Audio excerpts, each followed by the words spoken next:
یہ حدیث یعقوب کلینی بولیے بولیے سبحان اللہ.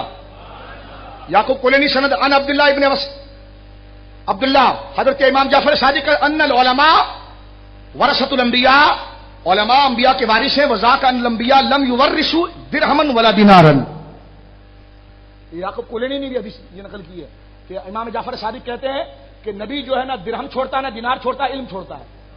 تو میں نے کہا جب یہ روایت ملا بکر نے جو کہا یہ تو تنہا جو ہے ابو بکر، میں نے کہا تیرے پیو یعقوب کلینی نے بھی کیا ہے، ان کو بھی پڑھے نا جناب. ابو بکر اس میں کوئی تنہا تھوڑی ہے، سمجھ رہے.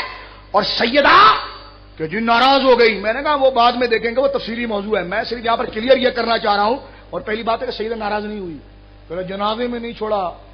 میں نے کہا کیوں؟ قم سے کوئی عورت گئی تھی خدمت کرنے، سیدہ کی خدمت کرنے قم سے گئی تھی یا خمینی کی اماں گئی تھی؟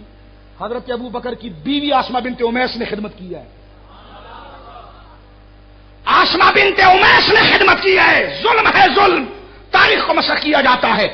آسمہ بنت امیس ابو بکر کی بیوی ہیں. انہوں نے جا کے سیدہ، یہاں تک کہ جو آخری مراسم خواتین کے لیے ہوتے انتقال کے بعد وہ سارے آسمہ بنت امیس نے کیے. اور یہ صحابہ لڑتے نہیں تھے. آسمہ بنت امیس مولا کائنات کی بڑے بھائی کی بیوی تھی، جعفر طیار کی. جب وہ موتا میں شہید ہوئے تو ابو بکر کے نکاح میں آئیں، اور ابو بکر کا انتقال ہوا تو علی کے نکاح میں آئیں. رشتہ داریاں دیکھ رہے ہیں آپ. اور حضرت امام جعفر صادق تو ڈنکی کی چوٹ پہ کہتے ہیں چھوڑا ان شیعوں پاگلوں کو چھوڑو. ابو بکر نے تو مجھے 2 دفعہ جنا ہے. کہنے کہ میرا نانا جو ہے اس کا باپ بھی ابو بکر کا بیٹا، اور میری نانی جو ہے اس کا باپ بھی ابو بکر کا بیٹا. کیونکہ نانا ہے قاسم، وہ بیٹے عبد الرحمان کے ہیں، اور نانی کے باپ ہے محمد، وہ ابو بکر کے بیٹے. 2 بیٹے، ایک بیٹا بن رہا ہے. کیونکہ عبد الرحمان کا بیٹا، عبد الرحمان بن ابی بکر کا بیٹا اور محمد بن ابی بکر کی بیٹی، ان دونوں کا نکاح ہوا. ٹھیک ہے، بولیے نکاح ہوا. اور وہ ام فروا پیدا ہوئی جن کا نکاح حضرت امام باقر سے ہوا. اور امام باقر اور یہ ام فروا جو نواسی بھی ہے اور پوتی بھی ہے سیدنا صدیق اکبر کی، جو لخت جگر آیا وہ امام جعفر صادق تھا. بولے سبحان اللہ. سیدہ سے کہتے ہیں ہاتھ باندھ کر کے، اے سیدہ فاطمہ الزہرا، حضرت صدیق اکبر کہتے ہیں کہ دیکھیں آپ کے والد نے یہ فرمایا، میں اس چیز کو چلا رہا ہوں کہ ضروری مسئلہ تھا. میں نے کہا علی نے بھی تو 4 سال حکومت رکھی، کیوں نہیں کیا حل؟ سمجھ رہے بھائی صدیق اکبر پر ہی نزلہ گرے گا سارا. استغفر اللہ استغفر اللہ، اس لفظ سے میں پناہ چاہتا ہوں. یہ ساری باتیں غصے میں صدیق اکبر کے لیے کی جائے گی؟ توبہ استغفر اللہ. اگر صدیق اکبر اس مسئلے میں غلط ہوتے تو حضرت علی نے 4 سال رکھا نا. بولو کوئی فیصلہ کیا، اسی حکم کو جاری رکھا جو صدیق اکبر کا تھا، جو عمر کا تھا. امام حسن کے بعد 6 مہینہ رہی، وہی حکم رہا. بولیے وہی حکم رہا. حجاج بن یوسف نے باغ فدق کو غصب کر لیا تھا، تو حضرت عمر کے بیٹے دیکھیے سبحان اللہ، عمر بن عبدالعزیز. حضرت عمر بن عبدالعزیز نے اپنے خلافت کے وقت بنو امیہ میں نیک ترین آدمی تھے، اور انہی کو نیک ترین کہا جائے. حضرت گرامی حضرت امیر معاویہ کے بعد یہ آ رہے ہیں، بیچ میں یزید تھا. سیدنا امیر معاویہ صحابی رسول ہے، یہ عمر بن عبدالعزیز. ان کو پتا چلا کہ اہل بیت کا حصہ اس سے جاتا تھا، اور حجاج خارجی تھا. خارجی نے پورا باغ ہضم کر لیا. حضرت عمر بن عبدالعزیز نے فتویٰ جاری کیا اور سختی کے ساتھ وہ باغ حجاج کے وارثوں سے لے کر اہل بیت کے لیے دوبارہ شروع کر دیا. تو یہ تو سارے سلسلے انہی کی اولادوں نے آگے جاری کیے ہیں. آخری بات سنیے، گفتگو ختم. پاکیزہ تصور گنبد خضرا کا لائیے. جنت البقیع میں میری ماں کی عزت قربان ہو جائے، ان کے قدموں پر سیدہ آرام کر رہی ہیں. اور حضرت ابو بکر کی بارگاہ میں جب وہ تشریف لا رہی ہیں، جلوگر ہو رہی ہیں مولا کائنات کے ساتھ، اور جب مسئلہ حدیث کے تحت کلیئر ہوتا ہے تو سیدہ کہیں ناراض نہ ہو جائیں تقاضا بشری کے اعتبار سے کہ تو ناراض ہوئی. میں نے کہا وہ تو تم نے بھی لکھا ہے مجلسی نے، ہمارے وہاں تو ناراض ہوئی، تمہارے وہاں تو تھپڑ لکھنے کی بات ہے. توبہ توبہ توبہ. حضرت علی نے حضرت فاطمہ کا باغ بیچ دیا. انہوں نے کہا تو نے کیوں بیچا میرا باغ؟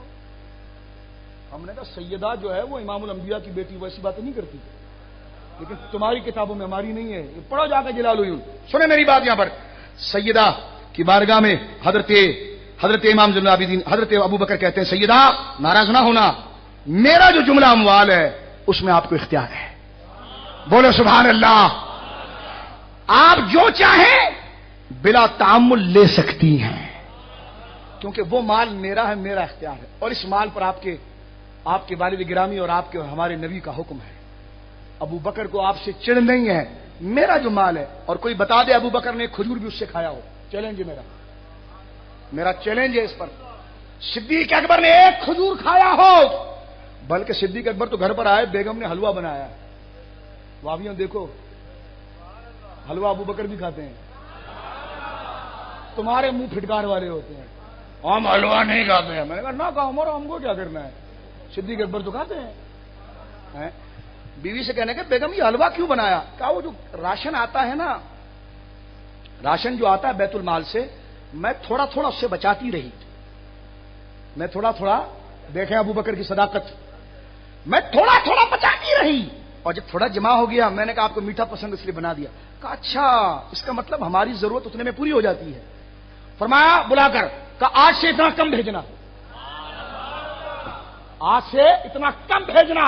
یہ صدیق اکبر ہے، اور کہتے ہیں سیدہ کی بارگاہ میں، سیدہ، آگے جملہ کہتے ہیں کہ سیدہ میرے اموال اور احوال میں سے آپ کو اختیار ہے، جو چاہے بلا تعمل لے سکتی ہیں، آپ سید عالم کی امت کی سردار ہیں، بولے سبحان اللہ۔ یہ حضرت ابو بکر نے فرمایا، یہ خارجیوں کو جواب دیا ہے، رافضی تو کسی کھاتے میں نہیں ہے، جو سیدہ کو، وہ خارجی جو اپنے آپ کو قدام بخاری پڑھیں گے، تو ان کا جواب دیا صدیق اکبر نے کہ ابو بکر کی محبت ہے تو سیدہ زہرا کا ادب کرو، سیدہ زہرا کا ادب کرو۔ کہتے ہیں سیدہ میرے مال میں سے جو چاہیے آپ لے لیجئے، بلا تعمل، آپ کو اختیار ہے، لیکن یہ مال جو ہے یہ شریعت اس پر غالب ہے، شریعت کا حکم ہے، آپ سید عالم کی امت کی سردار ہیں، اور آپ کا حکم میرے تمام مال پر نافذ ہے، بولیے سبحان اللہ۔ اللہ رب العالمین جل مجدہ ہمیں سیدنا صدیق اکبر رضی اللہ تعالیٰ کی معیت، صداقت عطا فرمائے۔